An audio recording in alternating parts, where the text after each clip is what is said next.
So now we're going to go over a more freeform deformation tool for the brows, another direct control, and it's going to use joints, but instead we're going to lock those joints onto a ribbon, something that we've used in earlier DVDs in this tutorial series for the spine, the neck, as well as the arm offsets for the deformable rigging. Here we're going to figure out a way to use it for a free-form deformation for the brow. All the while it will still follow along with whatever head deformations we have.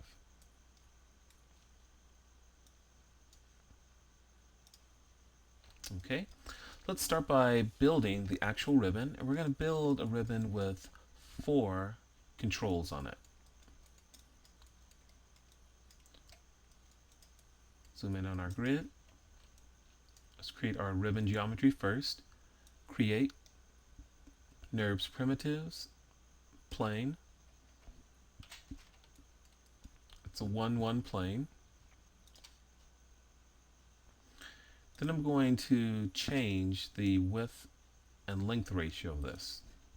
Let's say I'll set this to 1.5 and a width ratio of 0.1. Let's go 0.2. So we're going to put 4 joints or 4 controls on this ribbon, so I'm going to set the U patches to 4.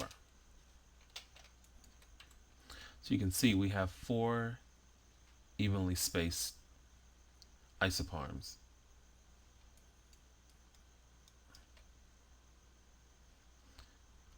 So next I'm going to change this to linear. I'm going to display the CVs on this. Display NURBS component CVs. Okay, so there's our NURBS plane. So now using the hair tool, which is in Maya Unlimited, I'm going to create 4 follicles as an easy way to lock joints onto this ribbon, which will later deform. There are other tools that we can use to do this, one being the rivet script, as well as creating your own type of rivet. And the rivet script has been available for years on High-End 3D, a very useful script.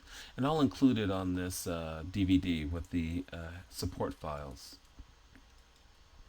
But to use rivets, which is the quickest method, providing you have Maya Unlimited, I'm going to select the NURBS plane, which is our ribbon, switch to the Dynamics module, and then select Hair, Create Hair. Let's tear this off real quick, and open the option box.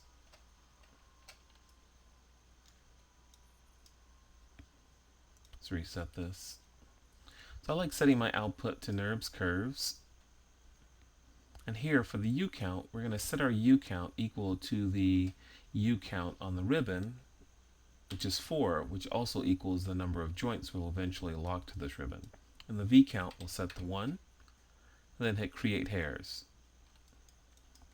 So now you can see we have 4 evenly spaced hairs, the hair system, as well as follicles. Let's open our hypergraph.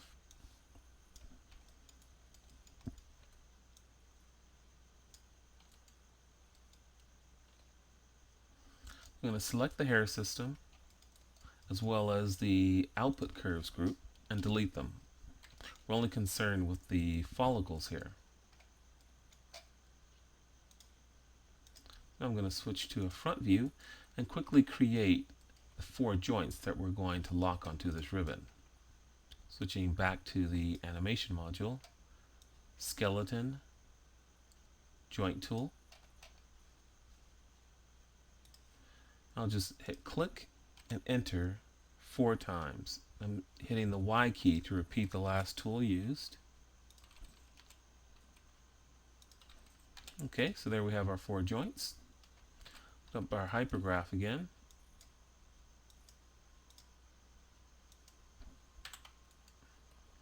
I'm going to parent each of these 4 joints to a corresponding follicle.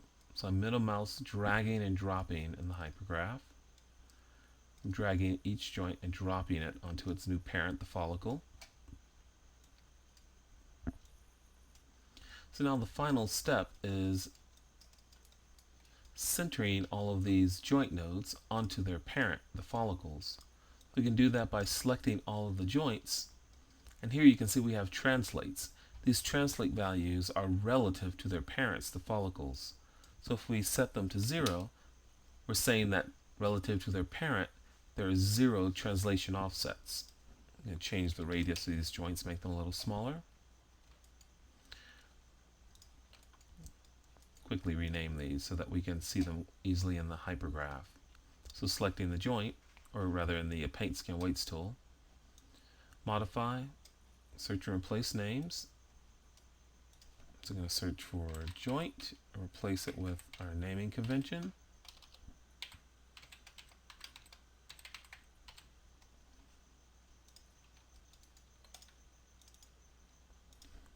Add an underscore JNT.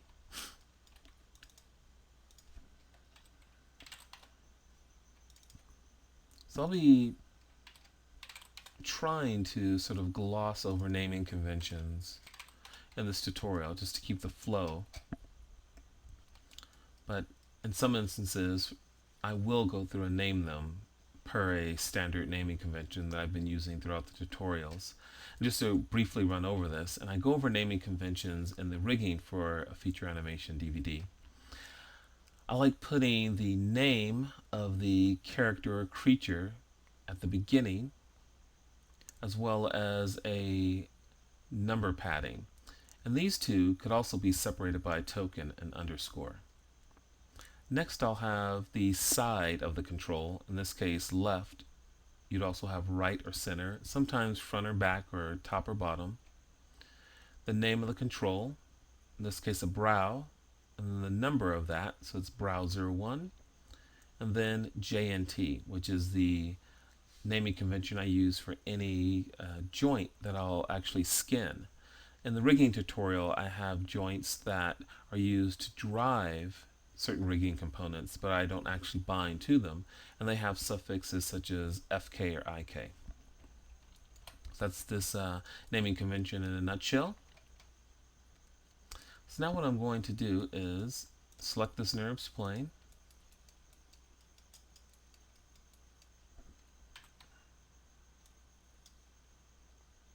and move it up to the brow. There we go. We'll rotate it 90 degrees on X.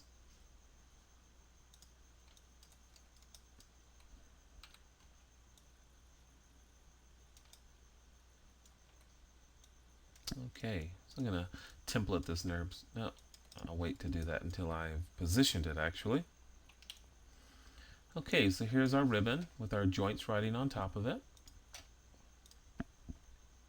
So I'm going to switch to component mode and then enable point snap.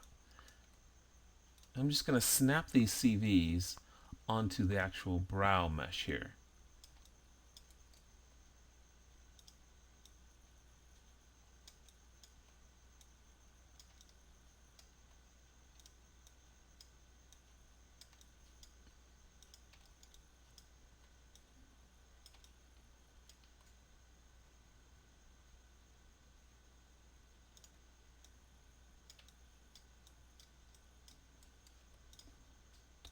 Once again, I chose 4 joints or 4 controls.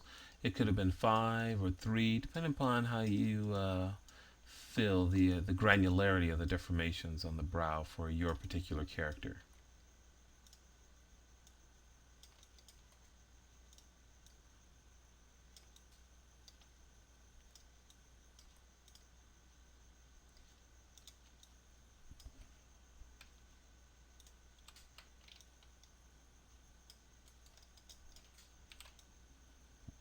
Okay, so you can see here we have the 4 joints fairly evenly spaced on the brow.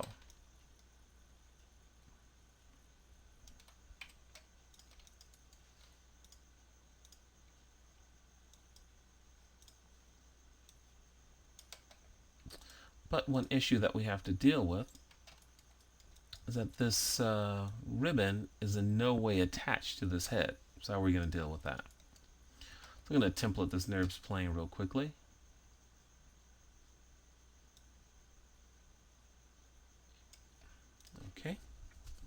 So what I'm going to do is I'm going to bind the ribbon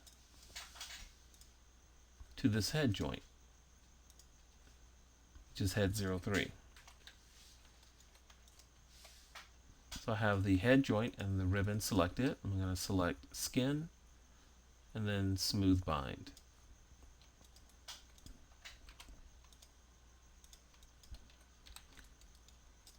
So now this ribbon is following along with the head deformations. So now all I need to do is to add the 3 joints as influences to the skin cluster for this head mesh. I'm going to select the head geometry, select all of the brow joints, and then select skin, edit smooth skin, add influence, and open the option box. Let me reset this.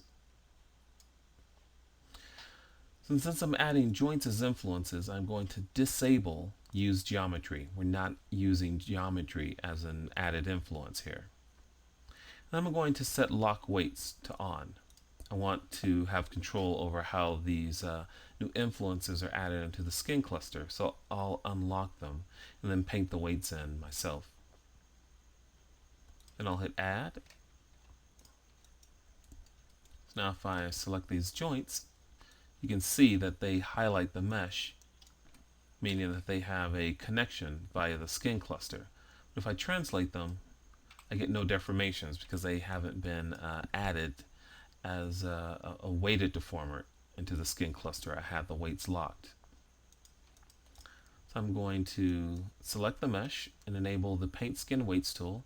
In this case, I'm going to right mouse click on the mesh, then select Paint. Here you can see we have several options, but I'm going to select the skin cluster and then choose the one skin cluster option that we have. I'll just double click there just to open up the option box. So I'm going to add 100% values. So if we scroll down, you can see we have these brow joints with hold. That means that their weights are being held or locked. So I'm going to click on each of them and then click on the toggle hold weights on selected to unhold or unlock these influences. Now one at a time, I'm just going to go in and paint their influences into the brow.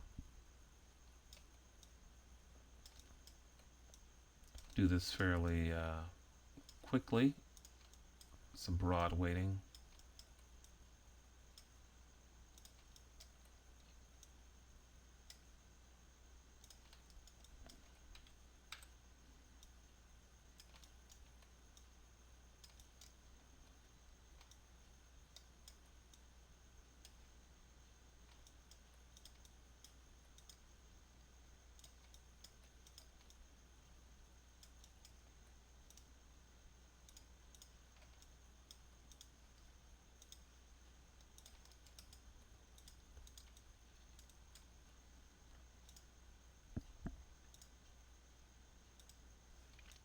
Okay, so now I'm going to change the weight value here, 0.5. Again, I'm just quickly laying in these weights.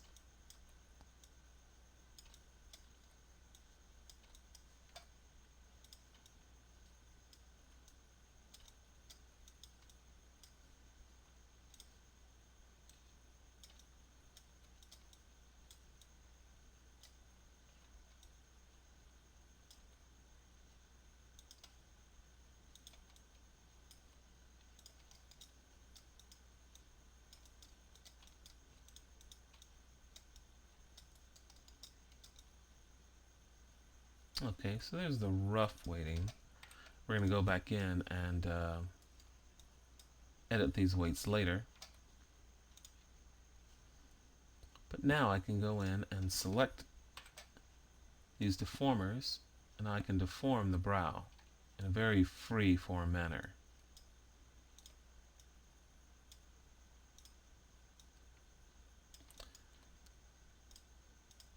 And the great thing about these ribbon deformations is they're joints, so the deformation order works out very well. And not only can you translate them, You have full rotational control as well as scaling.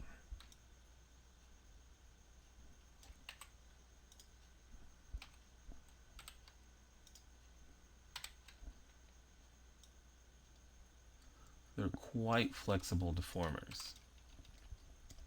The next step would be to go in and paint the weights a little better on these. But here we're just showing a way of adding this freeform deformer. And then painting the weights is just the same as painting any other joint influence in the brow. Let me pose this in a very quick rough pose here.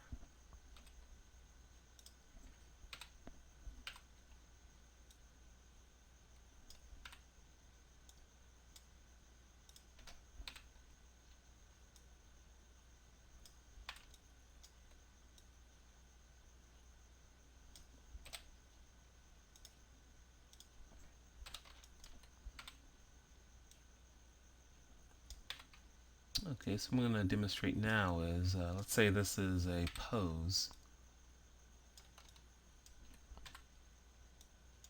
for a brow. And what I want to show is that we can easily, this is all layered on top and it will follow along with whatever head deformations, since they're riding along with this ribbon, which is also bound to the head joint. But since it's a separate piece of geometry, we don't introduce a cyclical deformation. So for instance, if we were using this actual geometry, that would create a cycle because this mesh would be driving these joints, which in turn would try to drive the mesh, and that can't be. We circumvent that cycle problem by simply skinning the simple ribbon to that single head joint. So now with this pose, you can see with any head movement, those deformations will follow along and play nicely with whatever we have there. And weighting them is quite simple as just painting the weights for any joint influence. I'm just going to select all those, zero out their rotate and translates. I have a wrong joint selected there. Okay, so once again, zero out their rotate and translates, and then set their scales to 1. These are all normalized controls. Once again, we have access to all the transforms. So once again, a very flexible way of rigging the brow.